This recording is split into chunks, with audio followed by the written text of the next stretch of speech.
Hello বন্ধুরা, কেমন আছো সবাই? আশা করি তোমরা সবাই ভালো আছো। আজকে আবার নতুন একটা ভিডিও নিয়ে চলে এলাম তোমাদের কাছে। তো বেশি দেরি না করে ভিডিওটি শুরু করা যাক। গল্পের নাম বোকা রাজা ও বুদ্ধিমান চাষা।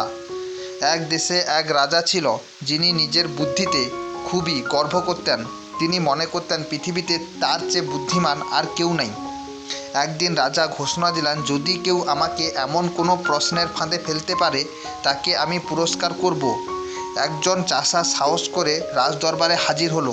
সে রাজার সামনে এসে বলল, মহারাজ, যদি আপনি উত্তর দিতে পারেন আমি হার মেনে নেব, আর যদি না পারেন আপনাকে কথা রাখতে হবে। রাজা হাসলেন। ঠিক আছে, বলো তোমার প্রশ্ন। চাষা জিজ্ঞাসা করলো মহারাজকে, মহারাজ বলুন তো, যদি একটি হাঁসের ডিমে দুটি বাচ্চা ফোটে, তাহলে কোনটি মায়ের বেশি আপন হবে? রাজা হতভম্ব। হাঁসের ডিমে কখনো দুটি বাচ্চা হয় নাকি? তিনি মাথা চুলকাতে লাগলেন, চিন্তা করলেন, অনেক বড় পণ্ডিতদের ডাকলেন, কিন্তু কেউই উত্তর দিতে পারল না।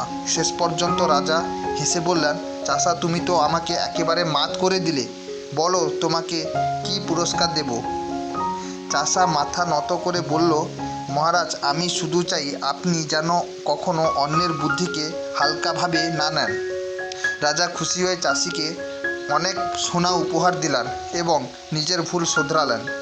এই গল্প থেকে আমরা যে নীতি শিক্ষাটি পাই, সেটি হলো নিজের বুদ্ধি নিয়ে অহংকার করা ঠিক নয়, কারণ সত্যিকারের জ্ঞানী ব্যক্তি সবসময় অন্যের কাছ থেকেও শিখতে জানে। তো বন্ধুরা, এটাই ছিল আজকে তোমাদের বলা একটা ছোট্ট গল্প। এরকম নতুন নতুন গল্প শুনতে চাইলে আমার এই গপ্প কথা চ্যানেলটিকে সাবস্ক্রাইব করে নাও। তার সাথে লাইক, শেয়ার ও কমেন্ট করতে ভুলো না যেন। ততক্ষণে তোমরা ভালো থাকো, সুস্থ থাকো, ও গল্পটি শেষ পর্যন্ত দেখার জন্য তোমাদের অসংখ্য ধন্যবাদ। দেখা হচ্ছে পরের ভিডিওতে।